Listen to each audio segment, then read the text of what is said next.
Pagi Mr. Yosua, dalam kesempatan kali ini saya Emina Dasa dari kelas 12 MIPA 1 senang untuk presentasikan mengenai sistem analog dan digital serta media dari transmisi data itu sendiri sebagai bentuk penggenapan penugasan fisika.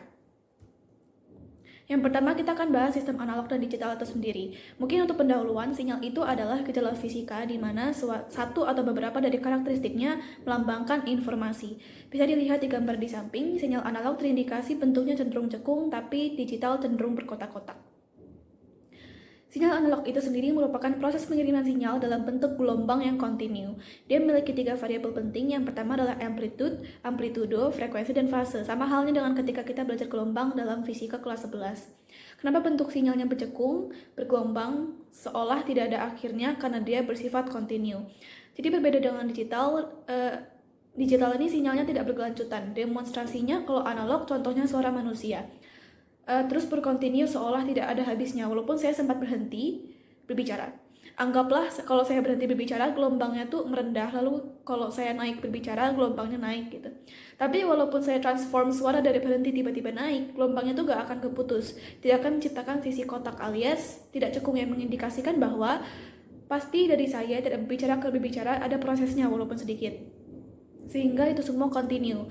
Tidak ada yang secara tiba-tiba berubah secara besaran dari 0 ke 1 sama seperti digital. Jadi, karakteristik identik dari sinyal analog ini adalah berproses sedikit demi sedikit sampai detail sampai terbentuk gelombang. Kemudian sinyal digital merupakan suatu bentuk kode yang dapat mengubah sinyal jadi kombinasi urutan bilangan 0 dan 1 yang tidak kontinu. Mengapa tidak kontinu? Karena dia bawa data biner dalam bentuk bit, nilai yang terbentuk oleh kombinasi n bit sama dengan 2n. Berbeda dengan sinyal analog, sinyal digital ini tidak cekung, dia berkotak-kotak, artinya tidak kontinu. Seperti yang saya jelaskan tadi, karena dia ini bawa dalam bentuk bit, bisa dari 0 sampai tiba-tiba ke 1 gitu. Sehingga melalui pemahaman saya, kenapa dia tidak kontinu adalah karena setidaknya dia melewati bilangan-bilangan sebelum masuk ke bit 1. Misalnya 0, terus 0,01, 0,02, dan seterusnya, jadinya kan smooth. Tapi dia enggak, dia langsung dari 0 ke 1, sehingga tapi sebenarnya hanya dengan dia yang bawa bit ini sudah ketahuan tidak kontinu. Contohnya, transmisi data di komputer. Ketika saya diam, dia akan diam sinyalnya, lurus. Tapi ketika saya bergerak mentransmisikan data, dia akan tiba-tiba naik seolah tiba-tiba. Jadi karakteristik yang identik adalah tiba-tiba. Kemudian kita akan konklusikan perbandingan antara karakter sinyal digital dan analog sebelum masuk ke dalam tahap pengelolaan data.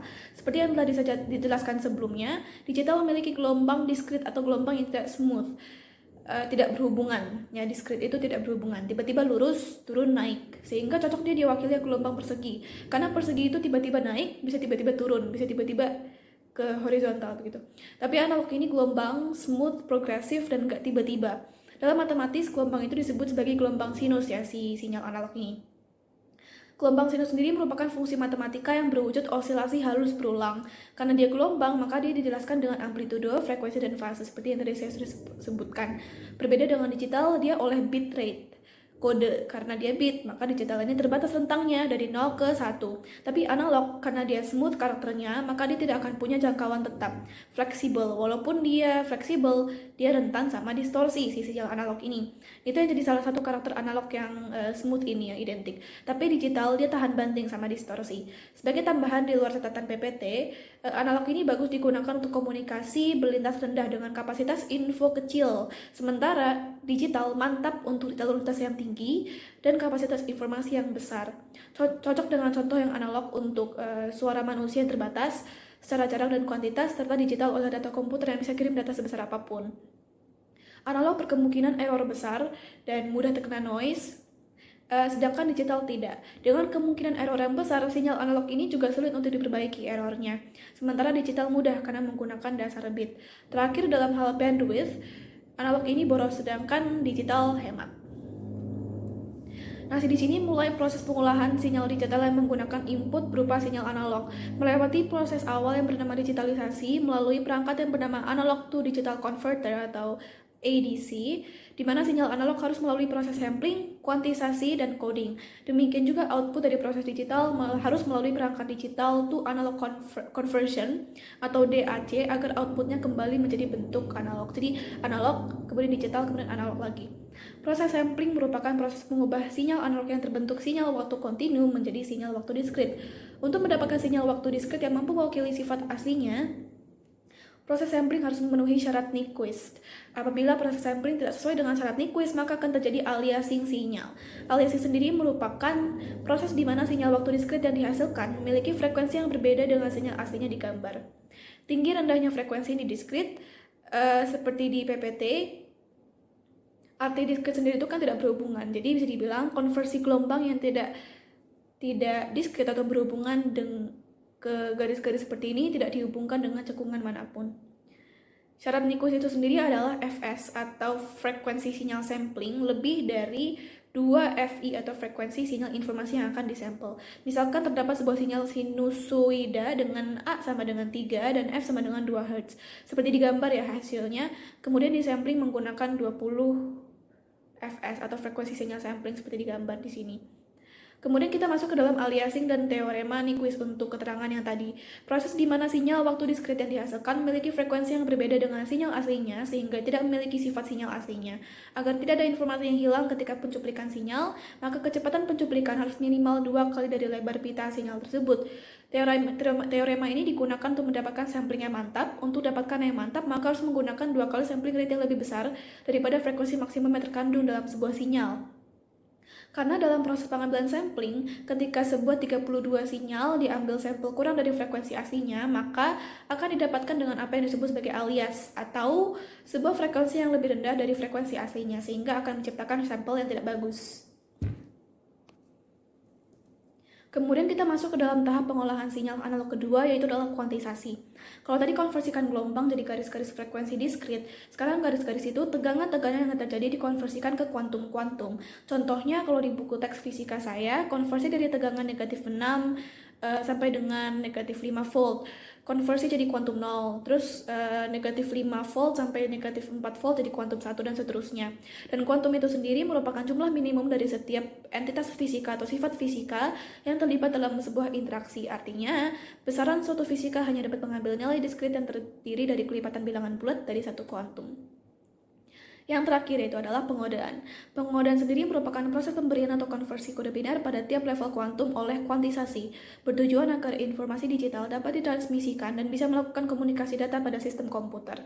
Jika tadi sudah dikonversi menuju masing-masing kuantum, sekarang kuantum-kuantum itu akan dikonversikan ke kode biner. Misalkan tadi kuantum 7, maka kode binernya contohnya 00111.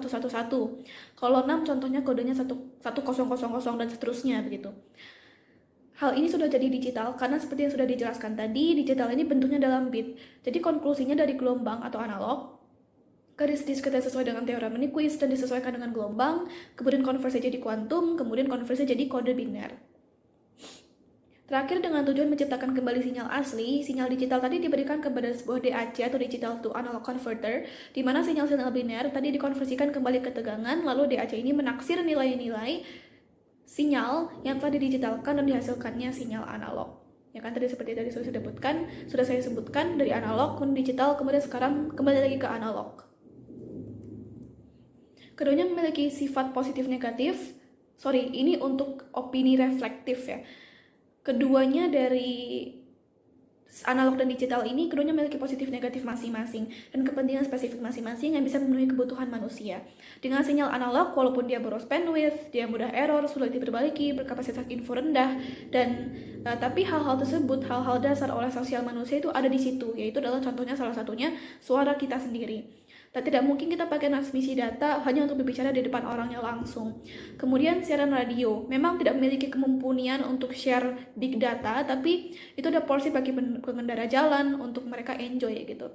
Dengan sinyal digital, dengan segala kemampuannya share transmisikan big data, kinerja orang bekerja perusahaan, murid seperti saya bisa bekerja dengan mumpuni dan baik.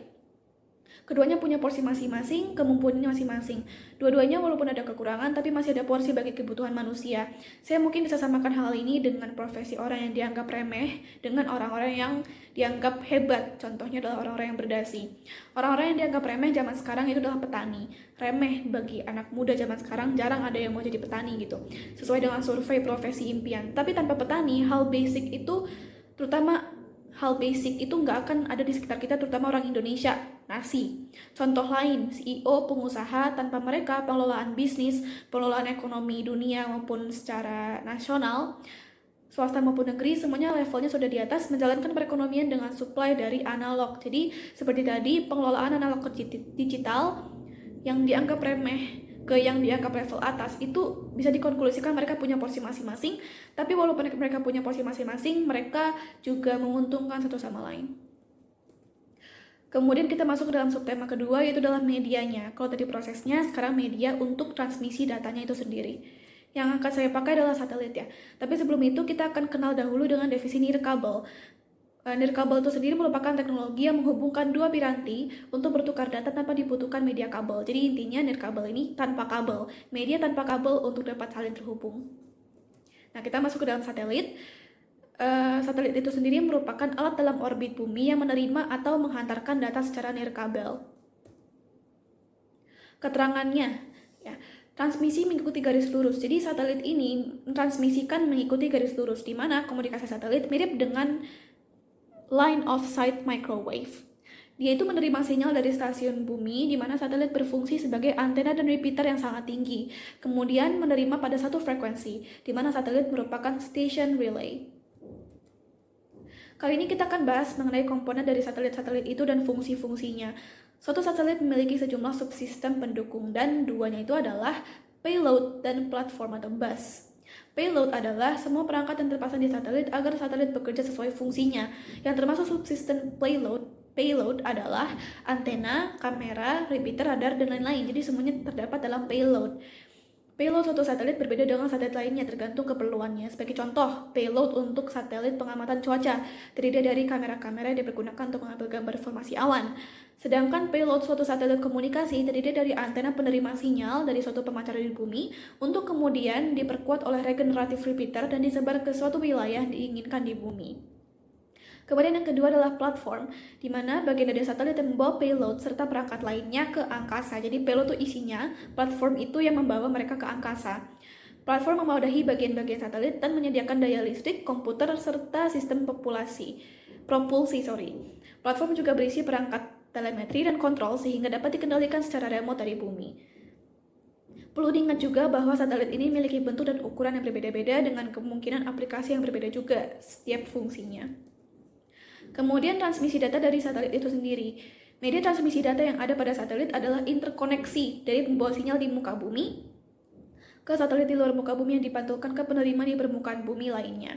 Satelit ini akan selalu tampak diam pada suatu titik permukaan bumi karena digunakan orbit geosinkronus. Orbit geosinkronus sendiri itu adalah orbit yang suatu benda dengan bumi sebagai pusatnya yang mempunyai periode sama dengan rotasi bumi, yaitu 1 hari sideris atau 23,9344 jam. Kemudian cara kerjanya satelit itu dengan mengirimkan sinyal dari komputer dan direlay oleh satelit tanpa dilakukan pemrosesan pada satelit. Dibagi jadi dua cara kerja dari satelit, yaitu dengan cara uplink dan downlink. Uplink yaitu transmisi yang dikirimkan dari bumi ke satelit, sedangkan downlink yaitu transmisi dari satelit ke stasiun bumi. Jadi uplink itu dari bumi ke satelit, downlink itu transmisi dari satelit ke stasiun bumi. Lebih spesifiknya, cara kerja transmisi data melalui satelit dengan perhatikan komponen-komponen tersebut, yaitu satelit menerima sinyal dari stasiun bumi atau uplink, kemudian memperkuat sinyal, mengubah frekuensi, dan mentransmisikan kembali data ke stasiun bumi penerima yang lain atau downlink. Satelit memiliki jangkauan frekuensi satelit sebagai berikut, yaitu adalah 4-6 GHz disebut sebagai C-band, 12-14 GHz disebut sebagai Q-band, dan 20 GHz. Dalam transmisi satelit terjadi penundaan atau delay karena sinyal harus bergerak menuju ruang angkasa dan kembali lagi ke bumi, jeda waktu sekitar 0,5 sekon. Satelit menggunakan frekuensi yang berbeda untuk menerima dan mentransmisikan data. Terakhir, kita akan bandingkan kelebihan dan kekurangan dari media transmisi itu sendiri, itu adalah satelit. Kelebihannya, cakupannya luas, bisa satu negara, satu wilayah, satu daerah, maupun satu benua. Kemudian bandwidth yang tersedia cukup lebar. Instalasi jaringan segmen bumi yang cepat, biaya relatif rendah per site, jadi site-nya itu biayanya relatif rendah. Area coverage yang luas, jangkauan cakupan yang luas baik nasional, regional maupun global, bahkan dapat mencapai setengah dari permukaan bumi. Dapat koneksi di mana saja, tidak perlu terjadi LOS atau line of sight dan tidak ada masalah dengan jarak, karena garis lurus transfer data ke arah luar bumi, jadi tidak terhalang oleh bangunan-bangunan atau letak geografis bumi. Komunikasi dapat dilakukan baik titik ke titik maupun satu titik ke banyak titik secara broadcasting dan multicasting, handal dan bisa digunakan untuk koneksi voice atau PABX, video dan data dengan menyediakan bandwidth yang lebar dengan menyewa pada provider saja. Sangat baik untuk daerah yang kepadatan penduduknya jarang atau belum punya infrastruktur telekomunikasi.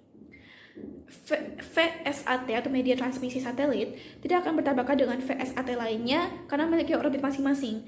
Orbit geosinkronus yang tadi yang bersifat unik, jadi tidak mungkin sama. Sedangkan pada wireless bisa saja terjadi tabrakan frekuensi. Di daerah tersebut sudah penuh sehingga mengalami kesulitan. Kekurangannya, dalam hal keamanan, yaitu transmisi data sangat mudah ditangkap karena berjalan melalui udara terbuka ya. Kemudian harganya perawatannya, kan kalau tadi site-nya murah nih, tapi ini harga perawatannya tuh mahal. Peralatannya juga memakan tempat terutama untuk piringannya atau antenanya. Waktu yang dibutuhkan dari satu titik ke titik bumi melalui satelit adalah sekitar 700 milisekon atau latency. Sementara leased line hanya butuh waktu sekitar 40 milisekon. Hal ini disebabkan karena jarak yang harus ditempuh oleh data yaitu dari bumi ke satelit dan kembali ke bumi. Kemudian curahan hujan yang tinggi, semakin tinggi frekuensi sinyal yang dipakai maka akan semakin tinggi redaman karena curah hujan. Untuk daerah seperti Indonesia ini, dengan curah hujan yang tinggi, penggunaan Ku-band akan sangat mengurangi availability link satelit yang diharapkan. Sun outage. Sun outage itu sendiri merupakan kondisi yang terjadi pada saat bumi atau satelit atau matahari berada dalam satu garis lurus. Jadi bumi, satelit, matahari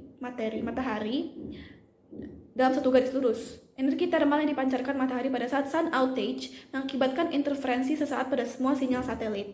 Sehingga satelit mengalami kehilangan komunikasi dengan matahari pada saat sun outage, baik head-end atau teleport maupun ground segment biasa. Dan yang terakhir, kekurangannya seringkali menembakkan gas hydrazine atau H2Z agar rotasi satelit stabil di orbit. Satelit perlu beberapa kali dikalibrasi agar tetap pada orbitnya. Sekian presentasi saya untuk penugasan US Fisika kali ini. Terima kasih banyak dan Tuhan berkati.